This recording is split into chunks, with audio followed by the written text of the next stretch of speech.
what's going on? It's Thomas Galdenzi with Combat Sports Coverage. And on this edition, I'll be interviewing multiple world kickboxing and Muay Thai champion Cosmos Alexandre, where we'll be talking about his most recent win, which happened this past weekend at One Championship, where he knocked out UFC vet Super Sage Northcutt in only 29 seconds, which ended up shattering Sage's face in multiple places.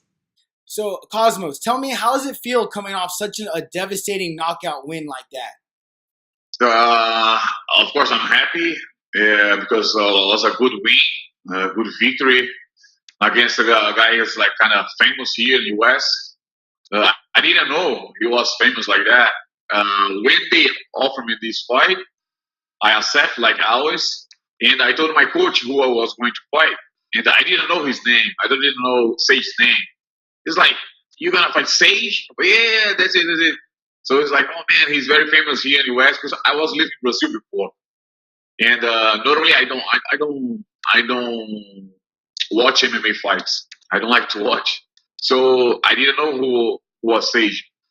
And then I came here to train in West, in Florida, in Naples, and a lot of people talking about the fight and all that. But when I won, oh yeah, I could see like what just like was crazy, like crazy, like a lot of people, everybody like talking about the fight and about the knockout. Yeah, definitely. That knockout definitely went viral. It was all over social media, on everywhere Yeah. site. So that must have been a great feeling getting that exposure, especially being such a long time veteran in the game. And then when you hit Sage with that right hand and you knocked him out and you shattered his face in multiple places, could you tell right off the bat that something was different about that punch, or did it just feel like a normal punch to you? No, it was a normal punch. Normal punch. He was like first he stepped to my left, and I would kick. I would do. I would kick with my left, but and then he changed. He went to the right, so I didn't have time to kick. I would kick. I was thinking about kick, so I didn't have time to kick, and I was like, oh, I just have my punch now. So when I connect the punch, I felt like, of course, I hit him, but wasn't like bad, Was like was a normal punch. But like I said in another interview, I fight with big gloves, like from Muay Thai and boxing, and I forgot about this small glove, So it's like it's very different. Oh yeah, definitely. Yeah, because that knockout was crazy. It looked very like it didn't look that crazy. Like when it all happened, I didn't think at least Sage was that damaged until after, when you see the post that he was making. It was pretty crazy. And at all, did you feel at all disrespected by the promotion or Sage leading into the fight? They were doing a lot of promotion behind Sage. He was in all like the videos that we're seeing online, and Sage himself was even saying how he was looking to strike with you, which I thought was crazy. I've been following your career for a long time. I've seen you fight in a Glory and Lions fight and all those awesome, amazing fights you've had. And I was kind of surprised that Sage himself said he was looking to strike with you, because I was like, that's not a smart idea. How did you Yeah. feel about that? I heard too. He would try to stand with me. I thought he was just like lying. I have to tell the truth. I was like, okay, maybe he would try in the beginning, but after he feels like kicks and knees, he would try to take me down. That I was 100% sure about that. But I was just thinking like, maybe he's just lying. He will try to just like fake a jab and try to shoot. But and about your other question, no, for me is normal. He was like a UFC fighter, and it's kind of like how I can say, I don't know. Maybe they were trying build a new store to one championship. You know, so probably they didn't think a lot about if something happened like happened, like maybe I don't know, man. It's hard to say. It's hard to say. I saw they they did a lot of things with him about like social media and I don't know. I feel like that. Two things. If I was like the owner from the company, or I really show everybody like here, everybody fights everybody, like no excuse. That's okay. I can understand. Or I will start building my stores, and then like I don't know, in the end of the year, everybody fights everybody, like Pride did before. You know, like Vanderlei Silva, Ricardo Arona, so many good guys, but they didn't fight in the beginning. You know, the company start building the stars, the heroes, and then after a while, okay, in the final tournament, everybody fights everybody. I think this is smarter to do. You know, I think every company, like every show, they have to build in their own stars. You know, I think that's good. You know, like when I think about Pride in Japan, I always think about Fedor, or I always think like I don't know, Vanderlei Silva. Everybody loves them. But if you see the guys they are fighting before, like the beginning was just like the build of the name, and then of course the tournament, the big tournament, you fight everybody. I think it would be smarter to do that.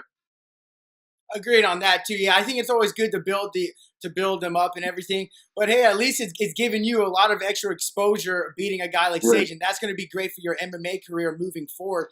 And speaking of your MMA career, a lot of people may not know you are 8-1 now as a mixed martial artist. Your only loss was in your first professional MMA fight, and currently you are on an 8-fight winning streak in MMA.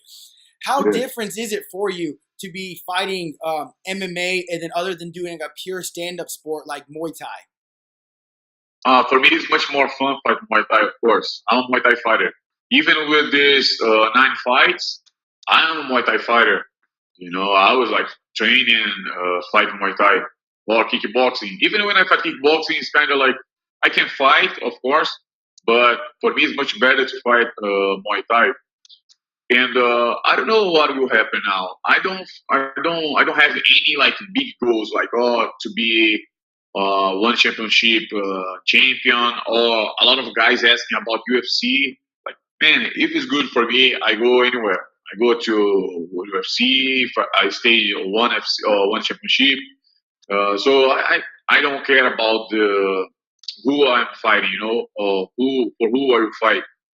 It's just like my job. That's the way I see about the fights today. I'm fighting for 16 years already. So for me, it's okay. I fight everywhere. Doesn't matter. And are you you're not like in a contract with ONE FC, are you? Was that like a one fight deal, or can you go anywhere else and fight still right now? Yeah, I have 3 more fights. Oh, three more fights, nice. And can they can be mixed between I'm guessing kickboxing and MMA. Yes, I can fight like Muay Thai, kickboxing, MMA. And if you could pick next, which one would you prefer to do? Oh man, of course I would fight Muay Thai, but I don't know if they give me like a big fight. Yeah, for sure I would fight MMA. You know, but I have to sit down with one championship and talk about the next fight because a lot of things changed on ONE FC. Since I started with them, they brought so many big names, so many big fighters. So we have to talk to see what is the next step. And how much different was the training camp for you? Like we said a little bit early on in the interview, your last fight wasn't for MMA at least. It was in September of 2016, which is about Yeah. 4 years different. Was it kind of hard for you to get back in the MMA training to do the grappling and the wrestling and everything like Oh my that? god. Yeah, the wrestling was crazy, man. The wrestling with my wrestling coach is Brandon. He's from Iowa. Man, this guy is just insane. Like I remember, it was my second or third wrestling training. I was crying after training. I was like, man, I was like dead, you know. But after a while, you start getting like used to do again. And I did a lot of wrestling with Kenny Monday when we were training at Black Seasons, and I love that, man. I love training wrestling, hard training. And I'm 37 now, but I feel my body like 100% stronger than ever. And yeah, this sport was hard, you know, in the beginning. But after a few sessions. I was okay, and I always train Muay Thai. Of course, I always like keep my Muay Thai training, and it was good, man. It was not bad. And this fight happened with Sage recently this past weekend. Was at 185 pounds. How does I know you usually fight around 150, 160 pounds, I believe. So what was the difference for you fighting with that extra weight? Was it something beneficial? Yeah, it was amazing, man. Fight without diet. Oh my God, that's a dream come true. When I was fighting for Bellator, I was fighting 155, and then in Muay Thai 160, 165, and then I tried to fight 170 on one championship. It was my first fight, and I won by KO. But after fight, I told them, listen, never again, never again. I will not do that anymore because uh, few people know in one championship they test you to see about the water. You can't cut water, so you have to fight the way you walk, you know. And they offered me to fight Nick Boxing, 172, something like that. And I said, listen, I will not fight. I will not fight because I don't feel good with this weight. But I was like for I don't know 5 6 months without fighting already, and I really need that money. I really need that fight. And I told them, listen, I'm just going for the money. I'm not going like anything else. I'll fight just for the money. And they're like, okay, okay, it's less time, less time. And then after that fight, I lost, of course. It was like really bad. And but now 185, man, it's amazing. For me, it's much better. Of course, if it was in another show with like we can do, like drop water and everything. Yeah, I can do 170 easy. Yeah, because I was gonna say you. I was looking at you over this weekend. I was like, man, he's huge. Like you're a big guy. You're shredded, even at 185. And I'm like, how does he make 155? That must be a really rough cut for you. Yeah, it's 155. It's kind of like hard, but not like impossible. It's like I did like few times. Uh, 160 for me is the best weight to fight. 160, 165. That's the best way to fight. And about that, since you just mentioned that Nicky Holmston fight, is that a fight you'd maybe want to rematch down the road? Maybe in my weight, it would be much better to fight him on Muay Thai, but I know he doesn't do it. He just do kickboxing. And all my life I did that. I go there on the how can I say English, on the area, to fight them. Like even MMA, kickboxing, I do whatever. But never I saw an MMA fighter or a kickboxing fighter fight Muay Thai with me. They never come. I always go there and try to prove myself. Exactly, and I definitely agree with that. You're definitely now. I think now you might even have a harder time finding guys to come do kickboxing with you after seeing this crazy knockout you just pulled off over this weekend. Definitely probably put a lot of fear into some of your opponent's eyes. And speaking about your Muay Thai and kickboxing career, you have multiple championships in both those types of stand-up fighting. And I just want to think, looking back on your career, which belt meant the most to you winning? It maybe means the most because of the promotion value, or maybe just meant the most to you because it was such a great war. Let me see. I think each showtime was one of the best because when I won, I think it was 2010 or 2009. All the big names were fighting there, like Melvin Hoff, Tyrone Spong, Remy Bojansk, what else? Buddy Hardy. Everybody was fighting there, and the champions was just like the big names. So this one for me is like very important. And the Kings Cup, and I won 2009, 3 fights in the same night, two in the same final and final Thai guys was just like amazing. I think just me and two more guys from like no ties. You know what I mean? I don't know how to explain. From Thailand, uh, I don't know how many years they like just win, just like guys. And I was the last one, like no tie, like foreign to fight that. I mean, was 2009. That for me is one of the best belts I have. And how many belts do you have altogether? Oh man, that's I don't know. Yeah, I have I was trying to look it I up online, and I was having a hard time. I was like, oh, I'm just gonna ask him. I have I am three yeah I'm 3 times world Muay Thai champion and 4 times world kickboxing champion. Yes, yes, that's it. And what was the most devastating injury you have occurred in one of your fights? Injury, man. I think when I fought the first time Yotsin Clay, I broke my nose, and that's it. I think it was the worst. Yeah, Yeah, yeah, that's no, not too bad, I guess, for all the fights that you have. That's pretty shocking. You must be built real tough. yes, it was just him. And this time, I have more than 100 fights already, and thank God, yeah, I don't have anything like broke arm or legs, no, never like that, or knees, never. Wow, that's really cool. And then speaking of of their fight from this past weekend, does it do anything good to your confidence knowing that Sage Northcutt, he wasn't just a guy that was cut from the UFC because he was on a losing streak. Sage was actually on a 3-fight winning streak inside the octagon. Does that do a little bit for your confidence moving forward in MMA? Nah, because like, okay, he was like win, but I I don't know who he fought. You know, that's what I said when I was in one championship. Uh, when I was talking the conference, I fought already almost all the card they had. Like Yotsin Klai twice, Zabar Askarov twice, Jewel, the Thai guy, Petrosian, I fought him. Nick, I fought him twice. What his name? Who won the tournament? Regan, who beats Nick. Mhm. We fought on kickboxing, Bellator kickboxing, and I won. So like I fought everybody already. For me, fight Sage is like kind of normal. It's like he for me is a normal guy. He's a normal fighter. You know, I would be like kind of like sad if I fight him and if I lose. I'll be like, ah, come on, man. You know, of course, I know MMA is different, but if I don't know, I don't know.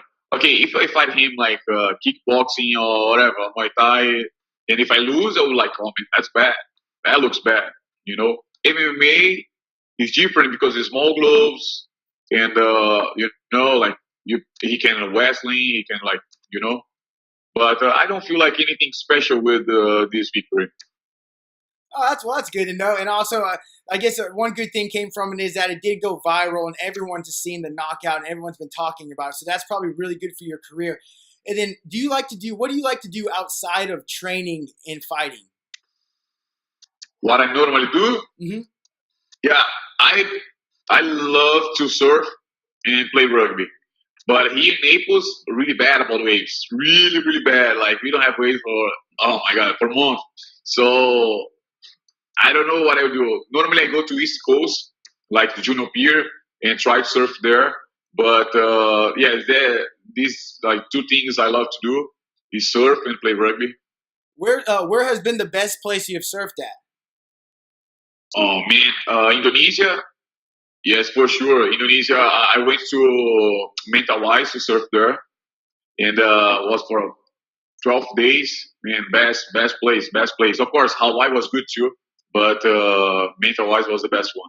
Oh wow, that's awesome. And speaking of the rugby, did you used to play rugby at all growing up or anything? Or No, I started like 3 or 4 years ago in Brazil, and now I just found the team here to play here in Naples, but the season is off now, so I have to wait until it start the season again. well, awesome. And thank you for giving me some of your time for coming on my show No and letting me problem. get this interview with you. And everyone needs to make sure to stay tuned and see what's next going on with Cosmo Alexander. Hopefully, we'll see him in the ring or in the cage. Everyone will stay tuned. And if you have any special shout outs, any sponsors or training partners, the time is now. Man, I just would like to try to thank my all my team here, Evolution Naples. Like everybody think like, oh, he has a big team, like so many guys training with him, but no, man, it was just me and my Muay Thai coach, my wrestling coach, and a few more guys from the Jiu Jitsu. And I went a few times to train with Pedro Diaz boxing. He's my boxing coach here in US. What else? So like, it was really small camp. It's like a normal train, you know. So, but these guys like made a difference here in this fight, and really thankful for that. And that's it, man. Just waiting for next step. Awesome. And everyone needs to make sure to tune in and stay on Cosmo Alexandre. Thanks, man.